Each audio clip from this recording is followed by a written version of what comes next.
আমি ডিসি কামৰূপ মহানগৰ আৰু সোণাপুৰৰ স্থানীয় ৰাইজৰ মাজত আলোচনা কৰি এই গোটেই সমাধি ক্ষেত্ৰখনক এটা ব্যৱস্থিত ৰূপলৈ আনিবলৈ আজি আমি ডিসি কামৰূপ মহানগৰক পৰামৰ্শ দিছোঁ। কোনো কাৰণতে এই জুবিন ক্ষেত্ৰত মদ খোৱা মানুহ বা মদ সেৱন কৰাৰ কোনো ব্যৱস্থা যাতে হ'ব নোৱাৰে তাৰ বাবে আমি কঠোৰ পদক্ষেপ ল'বলৈ আজি আমি কামৰূপ জিলা মহানগৰৰ উপায়ুক্তক আমি পৰামৰ্শ দিছোঁ। কিন্তু তাৰ নীতি নিয়ম কি হ'ব এই ক্ষেত্ৰত সোণাপুৰৰ স্থানীয় ৰাইজ কামৰূপ জিলাৰ উপায়ুক্ত বা আয়ুক্ত তেখেতসকলে আলোচনা কৰি ইয়াৰ ডিটেইল সিদ্ধান্ত ল'ব।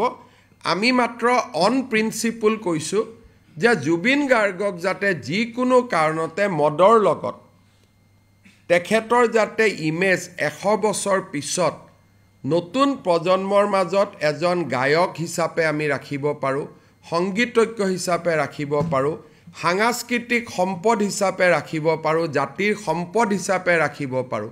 100 বছৰ পিছত যাতে কোনো এজন ডেকা লৰাই নতুন প্ৰজন্মই ক'ব নোৱাৰে যে মদৰ লগত জুবিন গাৰ্গৰ সম্পৰ্ক কি আছিল। কাৰণ ই সঁচাও নহয়, তেওঁ 24 ঘণ্টা মদ খাই কেতিয়াও থকা নাছিল।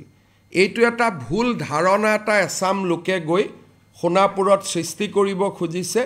তাৰ বিৰুদ্ধে চৰকাৰে কঠোৰ পদক্ষেপ ল'বলৈ সিদ্ধান্ত গ্ৰহণ কৰিছে। কাৰণ আমি জুবিনক শিল্পী হিচাপে জীয়াই ৰাখিব খোজোঁ, সাংস্কৃতিক সম্পদ হিচাপে জীয়াই ৰাখিব খোজোঁ।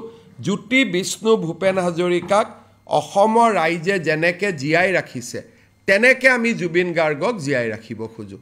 যাতে জ্যোতিপ্ৰসাদক যেনেকৈ আজিও মানুহে মনত ৰাখে, বিষ্ণুপ্ৰসাদ ৰাভাক যেনেকৈ মনত ৰাখে। বিষ্ণুপ্ৰসাদ ৰাভাই কেতিয়াবা মদ খাইছিল নাই খোৱা তাক মানুহে আলোচনা নকৰে। ভূপেন হাজৰিকাই মদ খাইছিল নাই খোৱা তাক কেতিয়াও মানুহে আলোচনা নকৰে।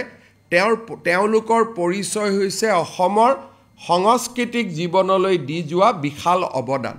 আমি জুবিন গাৰ্গকো তেনেকুৱা এজন নমস্য ব্যক্তিৰ শাৰীলৈ লৈ যোৱাটো প্ৰতিজন অসমীয়াৰ দায়িত্ব।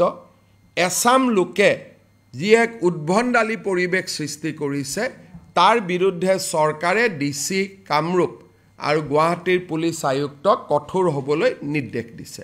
কেবিনেটত মোটামুটি আজি লোৱা সিদ্ধান্ত এইকেইটা।